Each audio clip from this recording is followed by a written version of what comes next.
Historic Wimbledon, Britain's shrine to tennis, is the scene once more of the finals in the Men's Singles Championship. The two principals take the court. Rod Laver, Australia, left, and Chuck McKinley, first American in the finals in 6 years. Laver, on the other hand, has lost out twice after reaching the finals. The royal family is on hand as the red-headed left-handed Australian takes command after McKinley led early in the first set. Once in front, Laver is never headed by McKinley. In this trip to the finals, he's out to avenge 59 and 60 when he got so close to the crown only to lose out. He's living up to his nickname of the Rocket.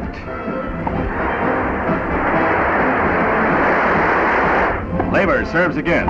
Throughout the match, he never lost his service advantage, and it took him only 55 minutes to clinch the crown. McKinley, though losing in straight sets, battles to the end. This is his point. Match point, and one of the greatest volleys ever staged on Wimbledon's hallowed court.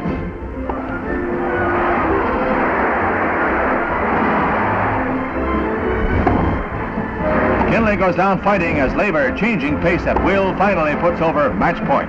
It's a sweet victory for the 22-year-old redhead. This time the Wimbledon crown did not slip from his grasp.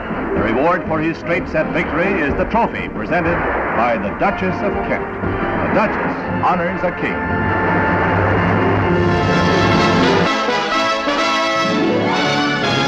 You wouldn't think there were 18,000 people here, but that's the number who walked through the gates for the first day of Wimbledon fortnight. The place absorbs people like a sponge. The favorite spot for the fashion parade is just outside the center court. It's a good spot for spotting celebrities, too. There's Mrs. Krishnan, wife of the number 4 seed. And last year's runner-up, Chuck McKinley, with his wife. British star Bobby Wilson, unseeded but not to be underrated. And Australia's Neil Fraser, the number 3 seed. And from South Africa, Marlene Gerson. Of course, no Wimbledon would be complete without Jaroslav Drobny. The first day is really men's day, but there are plenty of women players around. Sonia Pachter from Austria, and another South African, Heather Siegel. Princess Marina must have seen more center court games than anyone but the umpires.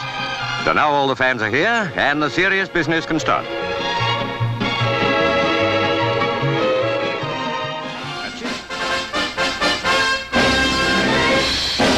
At Wimbledon, England, everybody's rushing to watch the ladies' match in the British finals between a Czechoslovakian housewife and an American college freshman on the left.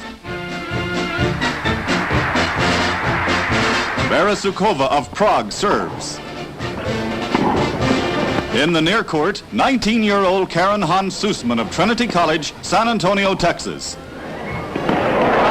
Point to Madame Sukova, who's been on an upset spree. Now the young Mrs. Susman delivers hard and true.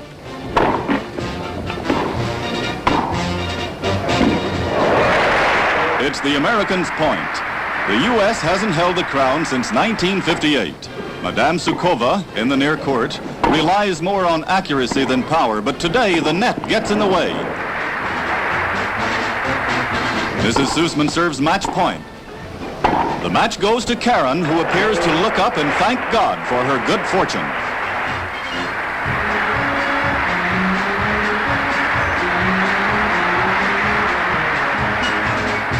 The Duchess of Kent presents a silver platter to Karen Hantze, women's tennis champion of the world. And nor has Wimbledon. No wonder they call it the best 5 bobs worth in the sporting year.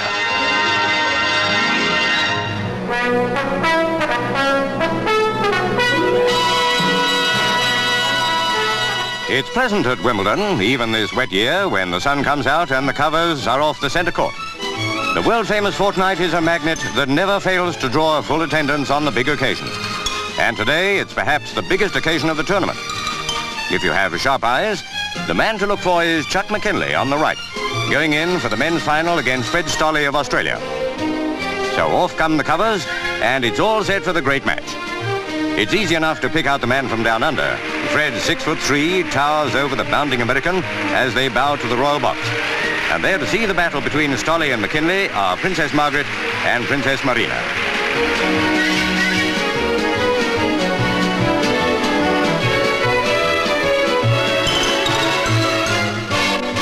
Stolly serves.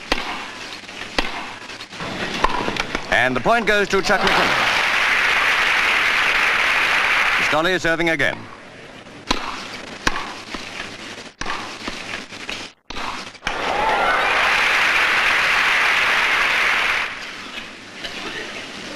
McKinley's acrobatics don't help him this time.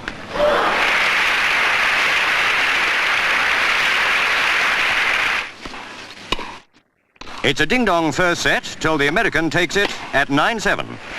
Stolly has twice beaten McKinley in previous encounters, but he's no match for him today. Chuck wins the second set pretty well as he likes, 6-1.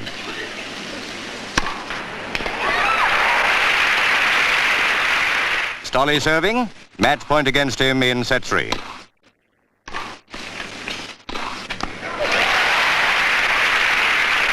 McKinley's the winner.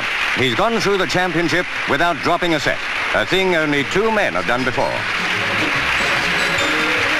What a triumph for a young man of 22, who is still at college, to receive from the president of the All England Lawn Tennis Club, Princess Marina, the most coveted trophy in the game, the Challenge Cup. How well Chuck deserves the applause.